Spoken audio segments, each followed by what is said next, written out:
Hello mga mi, maaga nga pala akong nagising ngayon na 6 AM pa lang ay gising na nga ako at nag-umpisa na nga akong magluto at mag-asikaso ng makakain namin nila Asher. Kasi bababa nga kami ng bayan ngayon at ngayon nga yung araw ng kiddie show nila. Habang nagluluto nga ako ay sinaglit ko na nga si Asher sa kwarto para gisingin ko na nga siya. Ang hirap niya kasing gisingin pang mga ganitong oras. Sinasabi ko nga sa kanya dyan na alis na nga kami at pupunta nga kami sa kiddie show sa bayan. Kaso ang sabi niya ay wala nga daw siyang enough energy at ayaw nga daw niya pumunta kasi inaantok pa daw siya. Kaya nilambing-lambing ko nga muna siya para nga magising nga yung diwa niya. Tapos sinabi ko nga sa kanya na magkikita nga sila ng favorite classmate nga niya at magpe-play nga sila doon. Fast forward na mga mi, nandito na nga pala kami sa may bayan. Nagpa-service pala kami kay Papa para mas mabilis nga yung biyahe namin. Kasi kung magko-commute nga kami ay talagang matagal nga kami. Siguro aabutin kami ng 1.5 hours sa biyahe. Mga 9:30 pa naman yung start ng kiddie show. Pero mas ginusto namin na mas maaga. Mga 8 pa lang nandito na kami sa may bayan para mas maaga kami sa pila. Yun nga lang, pagdating nga namin dito ay napakahaba na nga ng pila. Akala namin maaga pa yung 8 na yun. Yung pala parang tanghali na din kasi ang haba na nga nung pila. Siguro yung mga iba doon, mga 6:30 pa lang nandun na or mga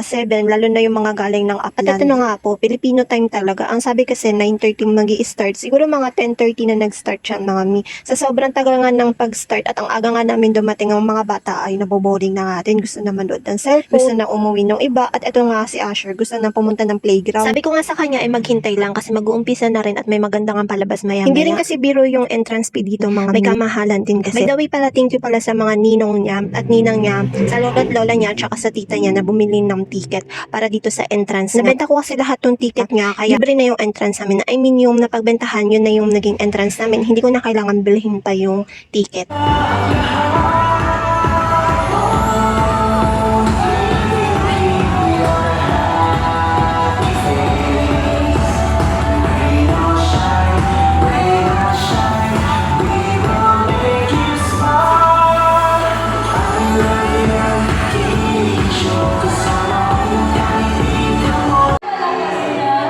Mabuti naman mga kids at nakadalo kayo dito sa pista sa aming palasyo.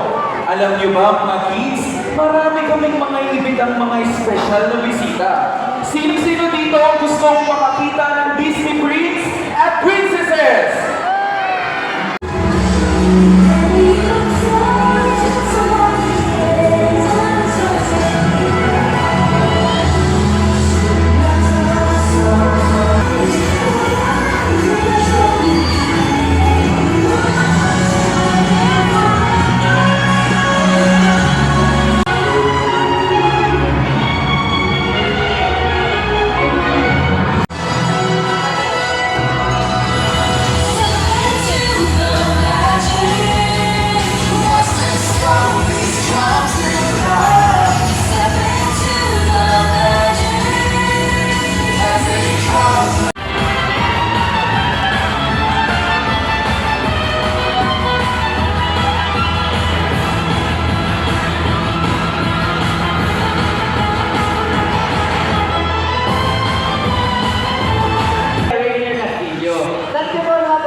Sabi mo naman, swerte ka ba? Sisiguraduhin ko sa susunod nating pagkikita, kakainin na kita!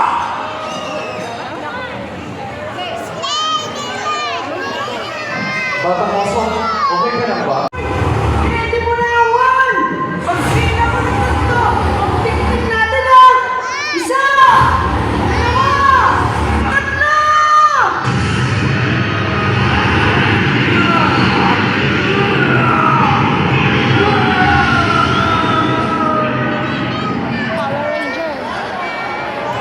Nagbaling natin si Leon, Shine!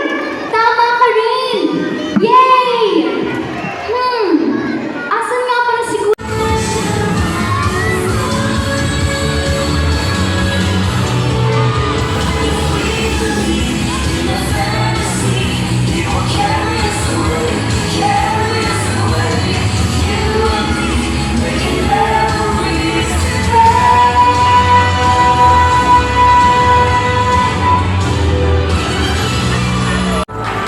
Halika na sumama sa mundo ng walang iwanan.